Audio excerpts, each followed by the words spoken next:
અમરેલી ખાતે યોજાયો કાગવંદના કાર્યક્રમ। નમસ્કાર, હું છું વાડિયાભાઈ ખુમાણ અને આપ નિહાળી રહ્યા છો અમરેલી ટાઈમ્સ ન્યૂઝ।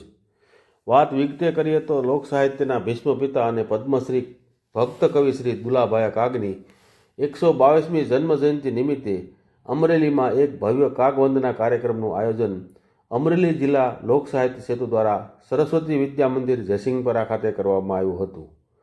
લોક સાહિત્ય સેતુના સ્થાપક પ્રમુખ અને કવિ શ્રી મહેન્દ્રભાઈ જોશીના અધ્યક્ષસ્થાને આ કાર્યક્રમ યોજાયો હતો। સંસ્થાના પ્રમુખ હિતેશભાઈ મહેતાના હસ્તે દીપ પ્રાગટ્ય કરીને કાર્યક્રમનો શુભારંભ કરાયો હતો। આ પ્રસંગે સરસ્વતી વિદ્યા મંદિરની બાળાઓએ સુંદર સ્વાગત નૃત્ય રજૂ કરીને સૌ મહાનુભાવોને આવકાર્યા હતા। કાગબાપુને શબ્દરૂપી અંજલિ આપતા કવિ શ્રી મહેન્દ્ર જોશી, લોક સાહિત્યકાર શ્રી રમેશભાઈ જાદવ અને શ્રી બાબુભાઈ ભુટાંગે કવિ દુલાભાઈ કાગની અમર રચનાઓ રજૂ કરી હતી।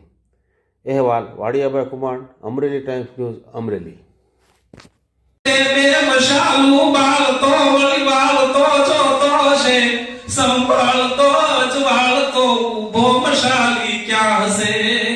દરિયા તણો ક્યારો મેરો એનો કૂવો કહો કેવડો હશે, ઓલા કો સહા કણાર ખેડૂત કહો ક્યાં ઊભો હશે। આ બધું જાણવા કાગ બાપુનો જન્મદિવસ નિમિત્તે અમારી સ્કૂલમાં કાર્યક્રમ હતો।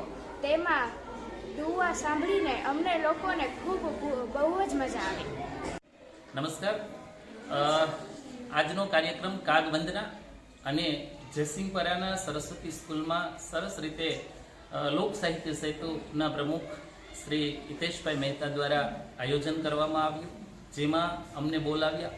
કાગ બાપુને શબ્દાંજલિ, શ્રદ્ધાંજલિ, પુષ્પાંજલિ અમને એમને વંદન કરી અને એમની કૃતિઓ બાળકો સાથે અમે શેર કરી, શિક્ષકો સાથે અને વિદ્વાનો સાથે અમને ખૂબ આજનો આનંદ આવ્યો। આજે અમે કાગ બાપુને ફરી વખત એમના ચરણોમાં વંદન કરીએ છીએ।